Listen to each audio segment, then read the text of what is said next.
Hola, buenos días. Mi nombre es Jesús Flores. Soy profesor de la Universidad Complutense de Madrid, donde imparto asignaturas para grado y posgrado. En esta ocasión, y gracias a la invitación de mi amigo y organizador profesor Denis Porto, asisto de forma virtual a este primer Congreso Iberoamericano sobre ecología de medios de la aldea global a la movilidad. El título de la ponencia que ahora vamos a ver, voy a presentar, se llama Big Day, Fake News y Desinformación. Vamos a ver cómo este concepto de fake news y Big Day nos empieza a saturar en el mercado de la información.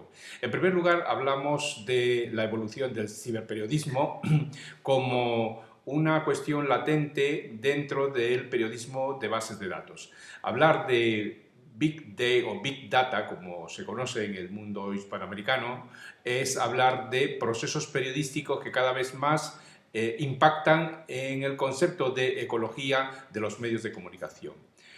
El concepto de datos masivos tiene que ver mucho con la situación actual de los medios digitales y sobre todo con la forma de cómo nosotros empezamos a procesar este tipo de información.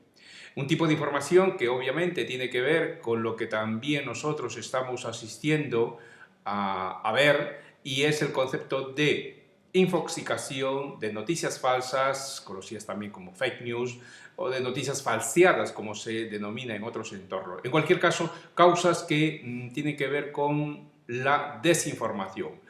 A esto se suma también, y ya me adelanto, a un concepto que también está apareciendo, y más que concepto diría un perfil, que es la persona encargada de verificar en la actualidad todo lo que tiene que ver con las noticias. Me refiero al fact-checking o fact-checker en el caso de un perfil profesional, pero que abundaremos más adelante.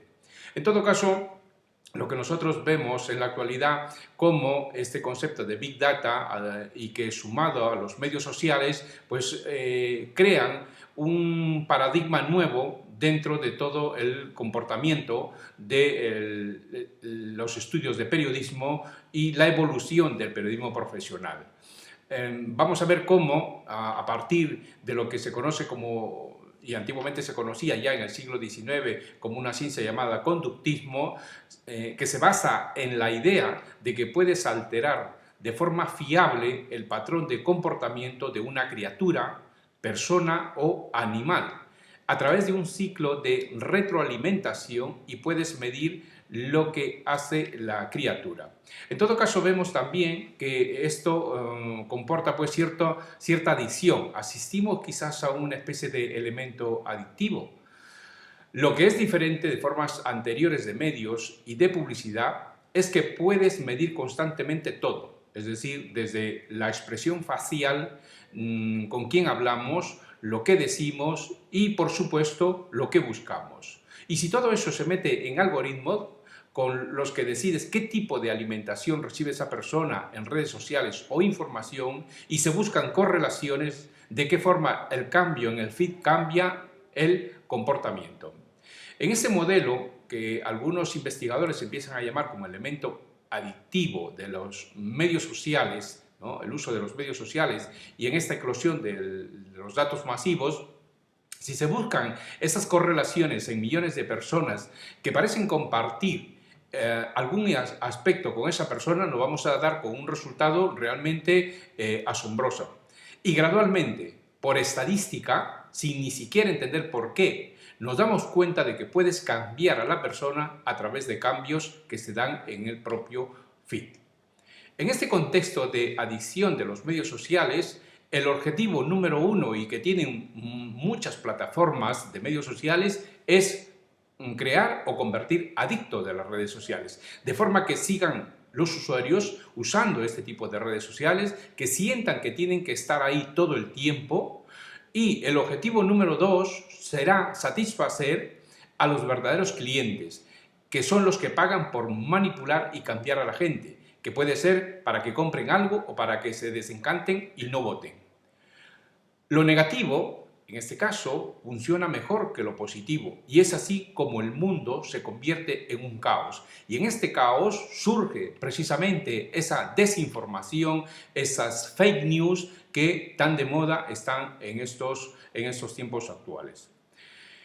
Hablando de plataformas sociales y concretamente en el caso de Facebook, en 2017 esta plataforma cambió su algoritmo para combatir las noticias falsas. De ahí que es importante matizar que tanto las aplicaciones sociales como Facebook y Twitter e incluso las plataformas que tienen agregadores de noticias como el caso de Google están dedicando mucho esfuerzo a desarrollar algoritmos, a desarrollar aplicaciones que ayuden a combatir precisamente esa desinformación.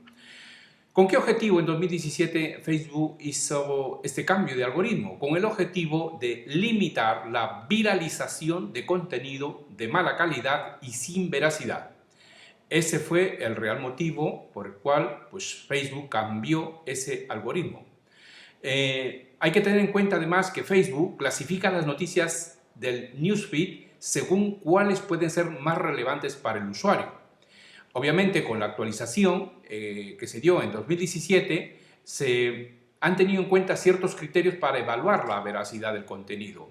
Esto nos lleva a pensar en otra cuestión que es propio de las fake news, de la desinformación en el mundo de los medios, del ecosistema de los medios de comunicación. La pregunta que surge es, ante este cambio de algoritmo, ¿se convierte Facebook en el nuevo gatekeeper de la información?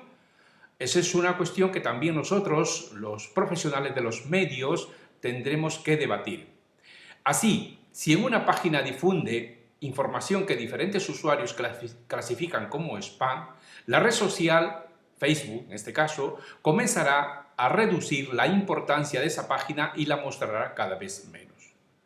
A su vez, con esta actualización que se dio, repito, en 2017, se han incorporado señales que pueden servir al sistema para identificar automáticamente si un post es auténtico o no es auténtico.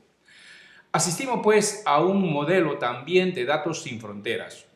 En este contexto, conceptos como la soberanía nacional o el derecho a la privacidad han cambiado de significado sin llegar a un debate público. Hay que tener en cuenta que un número creciente de asuntos de interés público pasan y se dirimen en el mundo de los datos. De ahí que libertad de expresión, los medios, privacidad individual, temas incluso relacionados con los derechos políticos o incluso con el ámbito de la ciencia, pues tienen real repercusión en este contexto de Big Data, desinformación y fake news. Genevieve Bell, antropóloga que trabaja para Intel, una investigadora de mucho prestigio, dice que la privacidad la forman pequeños trocitos, datos sueltos, una palabra, un concepto que ya en 2014 un periodista de renombre internacional, Francis Pisani, decía que se trataba de retícula, es decir, de organismos reticulares. De ahí, en este sentido, y casando con lo que dice la investigadora Bell, en el futuro lo importante va a ser la reputación, que se construye precisamente con eso, sumando las partes y sacando conclusiones, y no precisamente en la privacidad.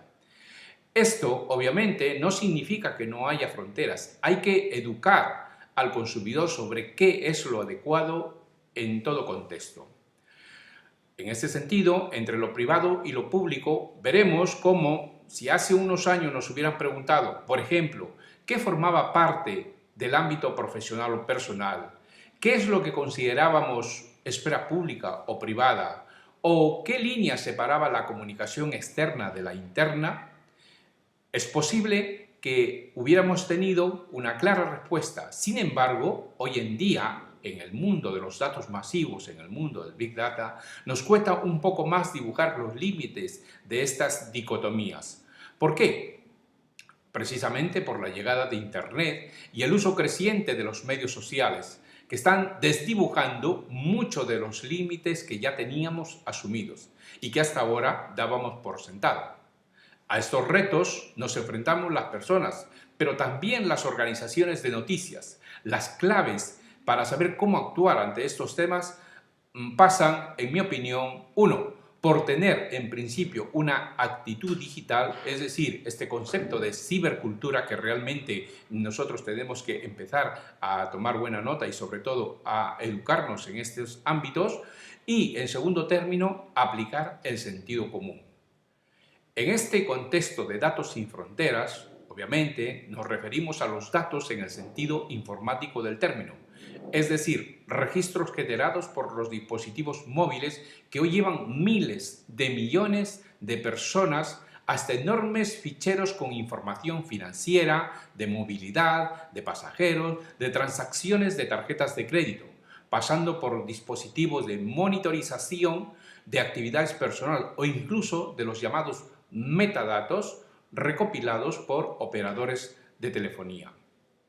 Es obvio que la tecnología avanza a mayor velocidad que las herramientas legales ante las cuestiones que provoca.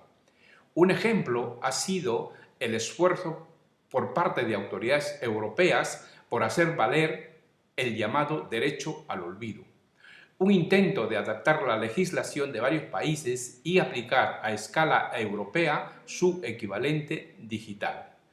En todo caso, el derecho al olvido se podría resumir como el derecho individual a que el titular de datos o informaciones solicite su borrado automático o supresión de la red debido a que las considera obsoletas, no relevantes o que interfieran con sus derechos fundamentales. Es también preciso indicar que quienes sepan manejar el concepto de datos masivos serán los dueños de un mundo nuevo en la política, en las finanzas, en la educación, aunque también en el espionaje y la guerra. Nosotros, los periodistas, nos estamos dando cuenta cada vez más de ello. De ahí que es importante también asumir que junto con la eclosión de este modelo de periodismo de datos surgen al mismo tiempo la demanda de perfiles profesionales que empiecen a trabajar con herramientas, aplicaciones y recursos que lamentablemente en la actualidad no se dan en las facultades de comunicación. Es importante pues asumir que esto es un reto que nosotros tenemos como docentes y también como discentes, el tener que tomar y asumir que este tipo de formación se debe dar cada vez más. Las facultades obviamente están abocadas en este proceso de cambio y de transformación, pero en mi opinión lo vienen haciendo de forma lenta. Nosotros, los académicos, debemos poner el inciso en este tema. No podemos nosotros quedar atrasados en el tren de las tecnologías de la información. No podemos vivir anquilosados en el pasado. Tenemos que tomar este reto como una cuestión no de un futuro, sino de un presente, porque se trata del presente futuro de nuestros estudiantes en las facultades de comunicación, en las escuelas de periodismo. En ese sentido, animo pues a que los académicos, investigadores y alumnos y estudiantes en general veamos cómo el desarrollo de este concepto de Big Data, el desarrollo de este concepto de desinformación y noticias falsas sean elementos que fagociten nuestra forma de entender el periodismo de este milenio, el periodismo de este nuevo ecosistema de medios de comunicación. En todo caso, es muy importante matizar también, por último, que este es el reto que debemos asumirlos todos. Muchas gracias y, en todo caso, estamos a la espera de alguna pregunta que se pueda dar a través de los medios sociales que precisamente en este congreso seguramente se estará poniendo en boga. Reiterar mi agradecimiento a los organizadores del congreso, a mi amigo el profesor Denis Porto, un gran experto en estos temas, y adelante con las siguientes sesiones. Muchas gracias.